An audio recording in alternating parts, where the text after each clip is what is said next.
राजा जनक एक बगिया लगावे, अरे फरी फूली भय कचनार रे लालनवा। राजा जनक एक बगिया लगावे, अरे फरी फूली भय कचनार रे लालनवा। वही फूल बगिया में गिरिजा भवानी, अरे सीता पूजन करई जाई रे लालनवा। वही फूल बगिया में गिरिजा भवानी, अरे सीता पूजन करई जाई रे लालनवा। गिरिजा पूजन कई के लौटी है सीता, अरे देखाई दुई राजकुमार रे लालनवा। गिरिजा पूजन कई के लौटी है सीता, अरे देखाई दुई राजकुमार रे लालनवा। राम लखन दोनों फूल तोड़ने आए, अरे सीता जी पूछे एक बात रे लालनवा। राम लखन दोनों फूल तोड़ने आए, अरे सीता जी पूछे बात रे लालनवा। के कर हाया तू ही उलरू से दुलरू, अरे के कर प्राण आधार रे लालनवा। के कर हाया तू ही उलरू से दुलरू, अरे के कर हाया प्राण आधार रे लालनवा। के करे नी घरे तू ही बियहाल बाटा, अरे कहवा जे हाई ससुरार रे लालनवा।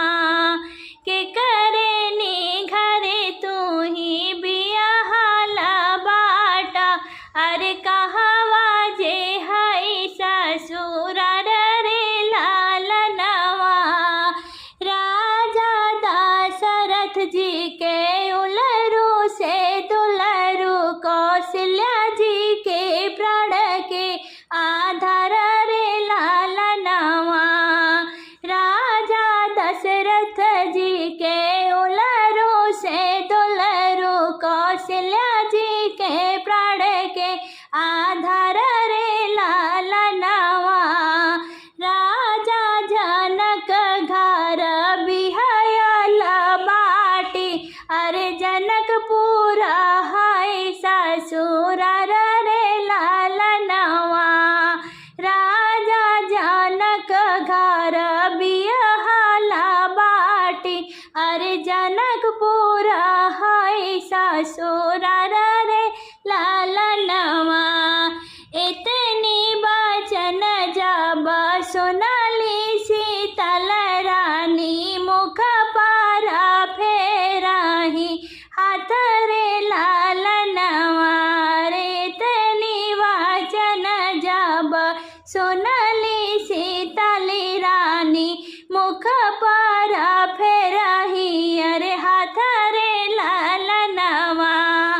अब ही बबैया घर ब्याह न भइले, अरे कैसे भइले तोहरा ससुरार रे लालनवा।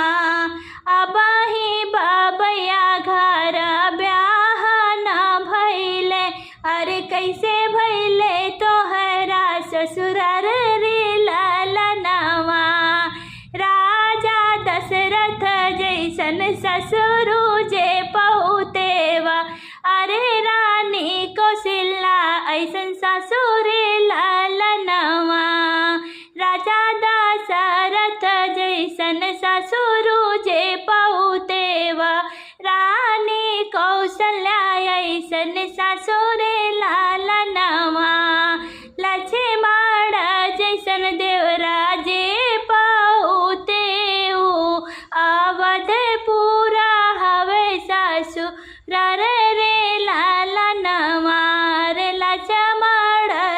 जैसन देवरा जे पाऊ ते आवत पूरा हावे ससुरार रे लालनवा।